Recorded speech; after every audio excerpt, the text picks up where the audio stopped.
So here's your project for this week. For this one is, first of all, a couple links here. This one on teaching strategies that we talked about at the end of the lecture. I want you to bring this into your website. You can either link it in or you can copy and paste it, whatever. But I want you to have something about test-taking strategies in the general classroom. Okay, so you bring that in some way, somehow that I can find it with your other stuff. And then something about parents' rights also. So here's the link to the South Dakota's page on parents' rights. And all you have to do, again, is just link that in somehow so that that is part of your page.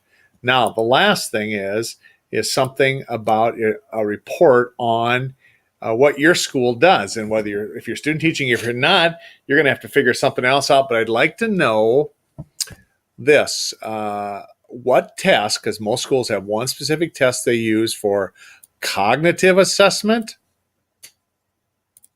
and one for achievement. Now, let me go back to the textbook and show you where we're going to work from. These tests, these cognitive ability tests. Here's a list of those, and here's a few more. And then here's the one achievement tests.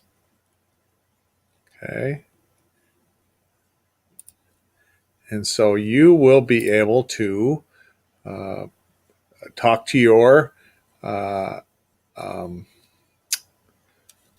school and just simply say, which of these do you use, or what do we use for cognitive?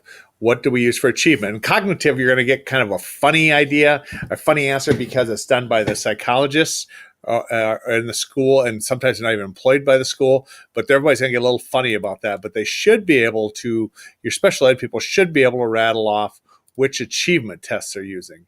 And once you have that information on your website under the Chapter 2 project, you're going to give a little report on that very specific test that they use, one for cognitive, one for achievement.